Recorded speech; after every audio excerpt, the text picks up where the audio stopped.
Үшінші есепте бізде кубтың қыры 4 сантиметрге тең дейді. А нүктесінен Б Д1 түзуіне дейінгі қашықтықты табу керек. А нүктесі бізде мынау.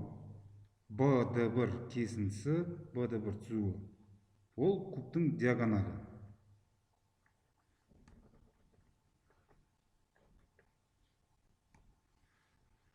Бұл есепті шешу үшін А, Б, Д1 үшбұрышын қарастырайық. А, Б, Д1 үшбұрышында АФ биіктігін жүргіземіз. АФ биіктігін жүргіземіз.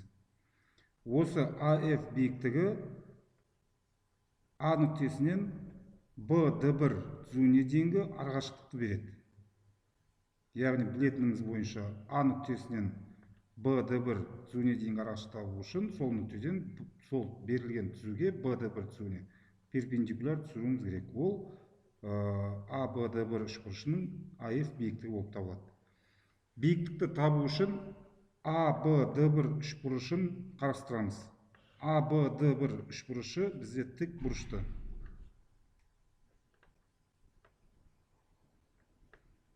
Неге?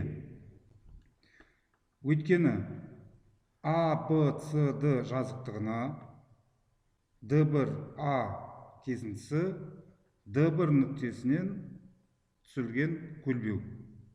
Яғни Д1 А, Б, С, Д жазықтығына түсірілген көлбеу. Д1 Д сол нүктеден Д1 нүктесінен жазыққа түсірілген перпендикуляр. Олай болса А, Д көлбеудің проекциясы. А, Д1 көлбеуінің проекциясы. Ары қарай А, Д және А, Б түзулері бізде перпендикуляр екендігі белгілі. Өйткені А, Б, С да бізде квадрат. Үш перпендикуляр туралы теорема бойынша көлбеудің проекциясына перпендикуляр болатын А, Б түзуі көлбеудің өзіне де перпендикуляр болады. Яғни бізде Д1 А, Б бұрышы 90 градус тік бұрыш. А, Б, Д1 үшбұрышының тік бұрышты екендігі дәлелденді. Енді тік бұрышты үшбұрыштың бізде гипотенузаға түсірілген биіктігін табу керек. Оның АБ қыры 4 сантиметрге тең екендігі белгілі. А Д1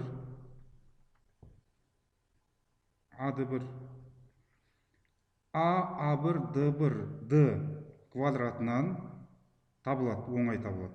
А Д1 сол квадраттың диагоналі. Квадраттың диагоналін табу үшін оның қабырғасын турасында 2-ге көбейте салсақ жеткілікті. Квадраттың қабырғасы 4 сантиметрге тең. Оның турасында 2-ге көбейтсек, бізге А Д1 кесіндісінің ұзындығы шығады.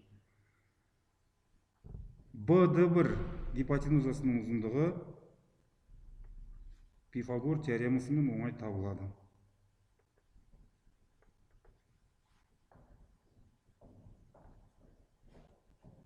Бірден орнына қойып есептейтін болсақ, А Б-ның квадраты 16, А Д1-дің квадраты 16 көбейтілген 2, 32. Турасында 48, немесе бұл 16 көбейтілген 3-ге тең, 16 көбейтілген 3-тің 16-сы түбірдің астынан шығады, сантиметр. Енді АФ биіктігін табу үшін біз үшбұрыштың ауданын табу формуласын пайдаланайық.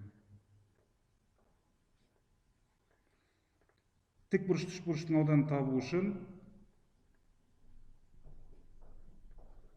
оның катеттерін көбейтіп 2-ге бөлсек болады. Сонымен қатар бұл үшбұрыштың ауданын табу үшін Б Д1 гипотенузасына оған түсірілген АФ биіктігін көбейтіп 2-ге бөлсек те болады. Осы екі формуладан шығатыны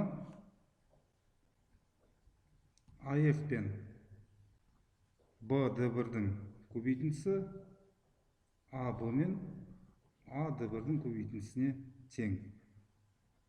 Сонда АФ тең болады А Б көбейтілген А Д1 бөлінген Б Д1-ге. орнына қоямыз. АБ бізде есептің берілгені бойынша 4-ке тең. АД1 біз бағана анықтағандай 4 түбір астында 2-ге тең. Ал БД1 бізде 4 түбір астында 3-ге тең. Сәйкесінше 1-1-4-тен қысқарады бөлшектің алымен бөлімдегі 4 түбір астында 2 бөлінген түбір астында 3. Иррационалдықтан құтылатын болсақ 4 түбір астында 6 бөлінген 3 сантиметр болады. Есептің жауабы 4 түбір астында 6 бөлінген 3 сантиметр.